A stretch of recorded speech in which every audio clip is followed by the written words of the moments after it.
All right, welcome to day 5 of the training program.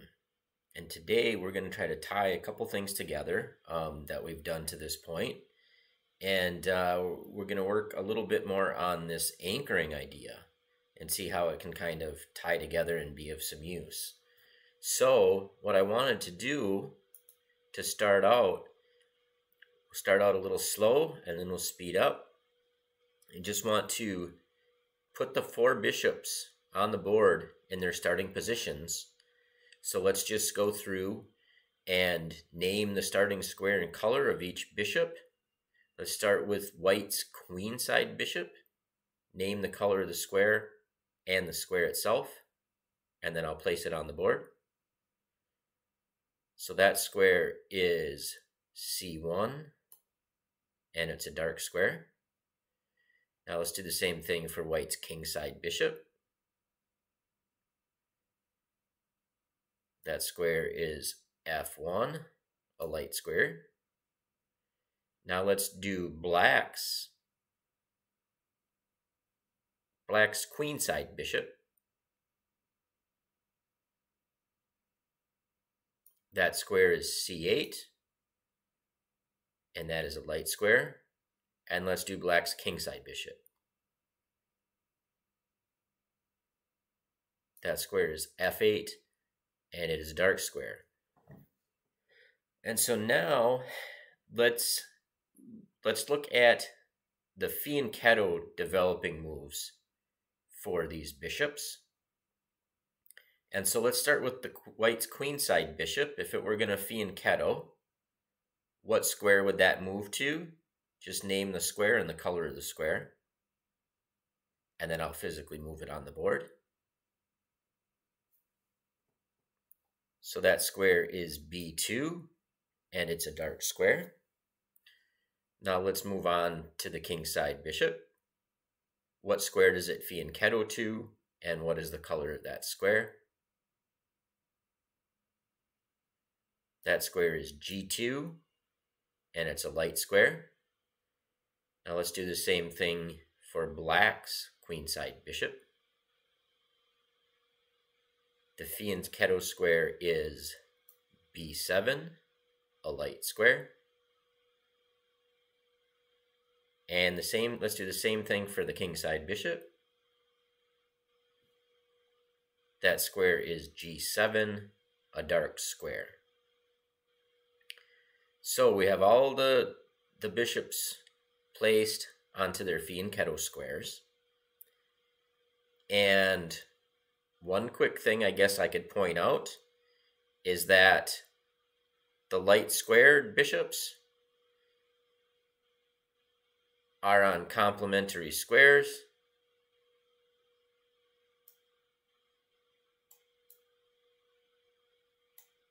So if we had a mirror going down the axis of the long dark square diagonal, these 2 bishops would reflect each other.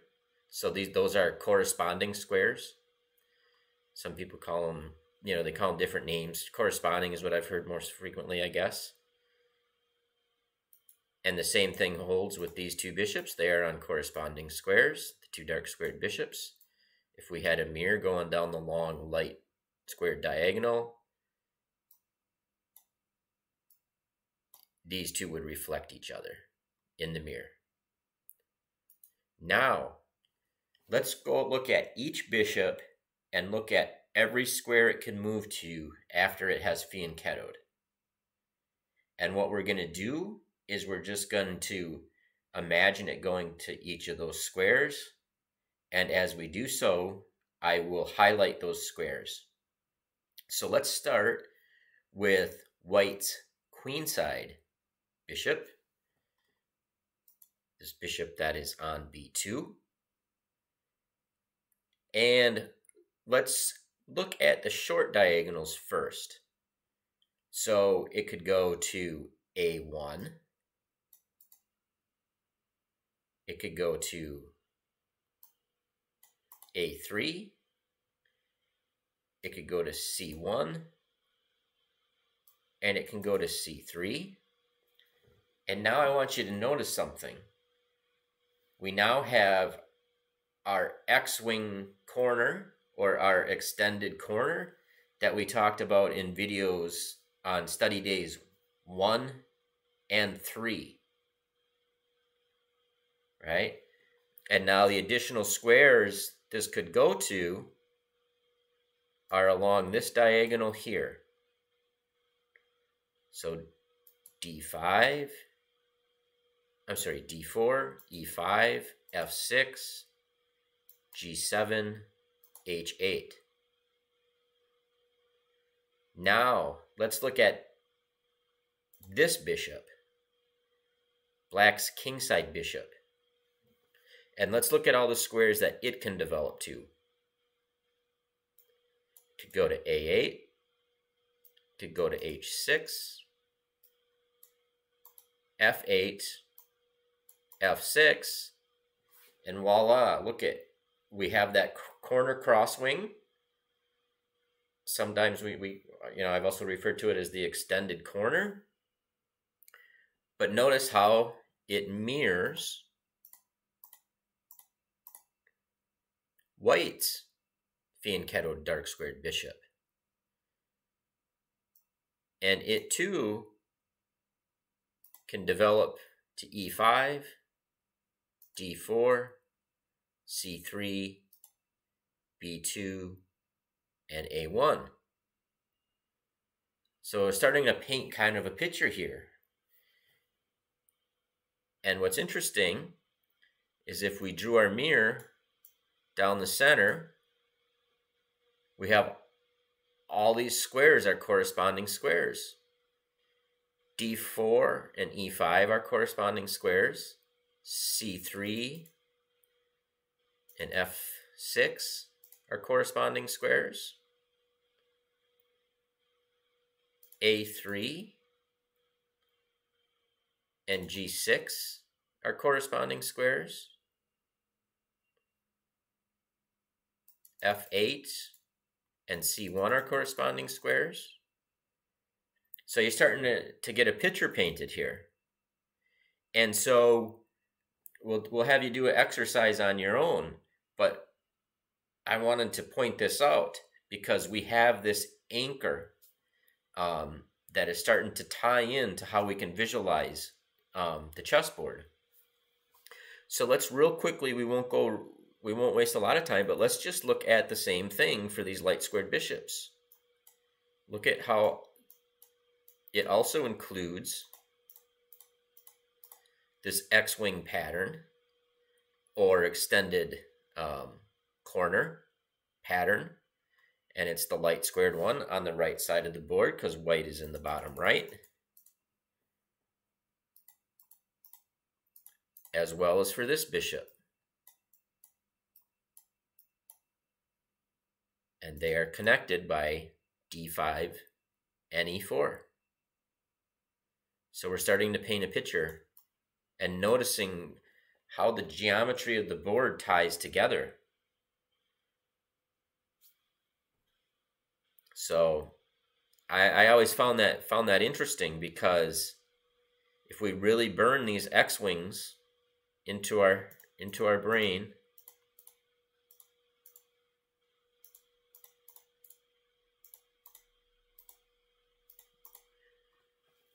we end up with a pattern like this.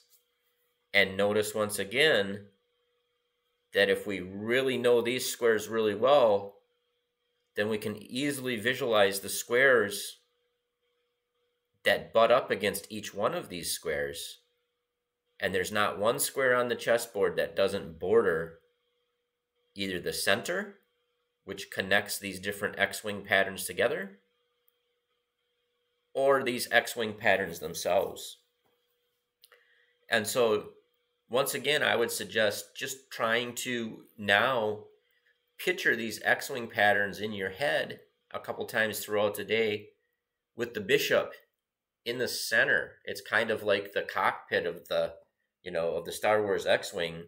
The bishop's in the center in the cockpit, and then, this would be the cockpit, and these would be the wings. And you just got to know, like when you're looking at the board, the white X-Wing fighter is on the right side, and the dark X-Wing fighter is on the left side. Same for black. If we flip the board, we have the light squared X-Wing fighter on the right side and the dark X-Wing fighter on the left side. And so that's it for today. What I would suggest doing as an exercise now would be to not look at the board, get a piece of paper and pencil, name the starting squares and the color for the bishops. Name the square and the color that they develop to when they fianchetto so that they're in the positions they are right here. And then for each of those bishops, name every square each of those bishops can go to and what color they are. And while you're doing that, use as an anchor these X-Wing patterns to really burn those patterns into your head and to really get down what color these different X-Wing fighter patterns are. White on the right, dark on the left. So I think that will help you a lot going forward. And eventually you'll just, like, if somebody, now that I've thought about this, I did this ways in the past, but like if somebody says what color, is C6, I just instantly know it's white. I don't have to think about it. Or B6, I just know it's black. But in the beginning, this is kind of how I thought about it. And I do think for me at least, it was very helpful. And I do think it would be helpful for other people because it kind of shows the relationships of the different squares and how they correspond and are mirror images reflected back upon each other. And then it's nice when you're trying to visualize things to know what colors squares are on, and it's kind of subtle, but you will notice you will hang less pieces as you get a better understanding of all these squares and how they interrelate and what colors they are. Knowing a knight has to go to a different color, bishop has to stay on the same color. Those kind of things are important. So anyway, we'll see you back here for step 6.